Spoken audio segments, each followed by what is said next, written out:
Bismillahirrahmanirrahim. Assalamualaikum warahmatullahi wabarakatuh. Halo semuanya, perkenalkan nama saya Lala Afafa. Saya dari Prodi Komunikasi dan Penyiaran Islam Universitas Muhammadiyah Yogyakarta. Pada kesempatan kali ini saya ingin mengajak teman-teman untuk sama-sama lagi membahas isu materi yang mana telah saya pelajari di mata kuliah Psikologi Komunikasi Dakwah. Pada kesempatan kali ini nggak kalah asiknya pembahasan kita, karena kita akan membahas mengenai personal branding dan brand awareness dan teman-temannya. Oke, kita awali dengan memikirkan sesuatu.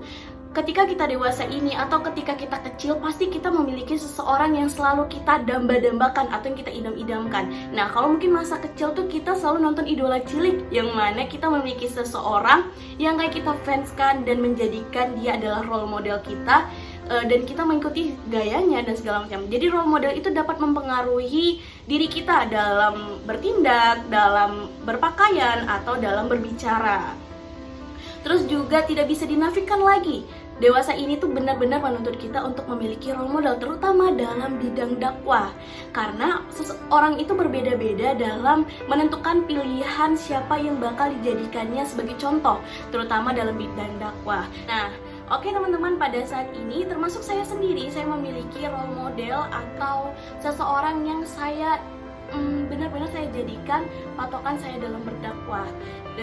Yang mana pada kesempatan kali ini kita akan membahas personal brandingnya dan brand awareness-nya.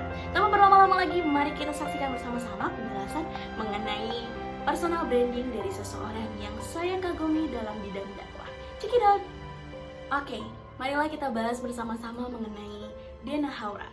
Dena Haura adalah seseorang yang saya jadikan arah kiblat saya untuk berdakwah.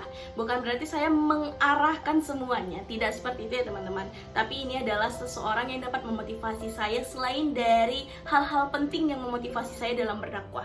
Dena Haura ini adalah seorang wanita yang dikenal aktif di media sosial. Pasti kalau teman-teman yang bergerak dalam dunia hijrah pasti mengenal beliau ini, karena beliau juga bergerak dan dikenal karena beliau telah hijrah dari masa lalunya. Lalu semakin kesini beliau juga tidak hanya berkembang dalam dunia dakwah yang hanya menyampaikan kebaikan, tapi beliau juga bergerak dalam perdagangan atau entrepreneurship. Disitulah yang membuat saya semakin kayak Masya Allah beliau ini gitu. Dan juga nggak sampai di situ ya teman-teman, beliau juga telah menyempurnakan ibadahnya, menyempurnakan sebagian agamanya dengan menikah dengan seseorang yang kita kenal dengan Hawariyun, Masya Allah. Dan beliau juga dengan Ustadz Hawariyun telah dikaruniai seorang anak. Dena Haura juga adalah seorang penyemangat saya dalam dunia dakwah. Selain faktor-faktor yang lebih unggul, maksud faktor yang lebih unggul tuh ya kayak mungkin seperti tauhid dan segala macam. Dan kita lanjutkan lagi, Dena Haura terkenal akan penggunaan bahasa gaulnya yang diterima dengan mudah oleh anak-anak muda. Karena kalau kita tetap berdakwah dengan monoton atau seperti zaman dahulu, dan tidak menutup kemungkinan ya, pada zaman dahulu itu masih banyak juga ulama-ulama yang sangat mudah diterima oleh anak muda. Nah, tapi kita makin kesini kita harus menyesuaikan diri kita dengan keadaan lingkungan. Dan disitulah Dena Haura berperan penting dalam dunia dakwah, karena beliau dapat menyampaikan dimana ya anak muda sekarang tuh suka banget sama foto-foto estetik. Nah, Dena Haura adalah seseorang yang menampilkan keestetikan dan juga ada caption dakwahnya. Dan mungkin teman-teman bisa melihat juga bagaimana Instagram feed saya juga berkembang seperti itu. Jangan lupa di follow. Terus juga, lalu apa sih hal yang menandakan seorang Dena Haura?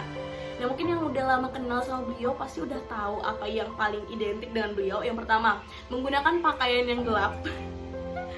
Terus juga kalau nggak hitam ya abu-abu, atau hal-hal yang bersangkut paut dengan minimalis. Dan beliau adalah seorang wanita muslimah yang sangat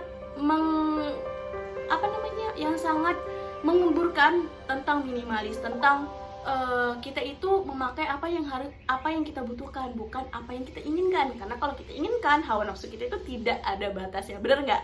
Bener dong. Terus apa lagi yang menandakan Dena Haura? Yaitu beliau adalah istrinya Ustadz Hawariyun. Dena Haura selalu menggunakan atribut yang simpel dan mudah dikenali oleh anak-anak muda. Oh, ini Dina loh gitu. Itu kayak sudah menjadi brand awareness dari diri beliau. Terus dan banyak lagi hal-hal yang mungkin orang-orang menandakan seorang beliau ini, karena beliau yang hijrah sama seperti kita juga, yang namanya dari masa lampau menuju kepada sebuah cahaya. Beliau juga seperti itu.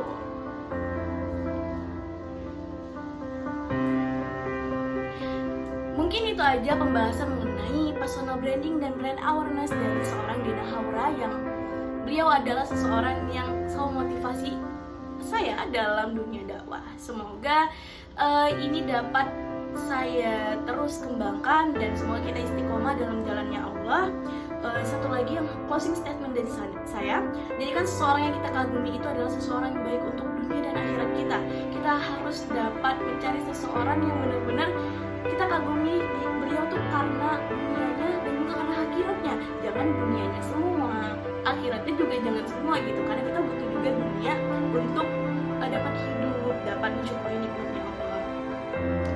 Agar waktumu untuk melihat postingannya bukan sesuatu yang sia-sia. Jadi kita tuh melihat postingan-postingan dari seorang pendakwah ini tidak sia-sia, karena kita kan akan mendapatkan ilmu, akan mendapatkan hal-hal yang Masya Allah di dalamnya.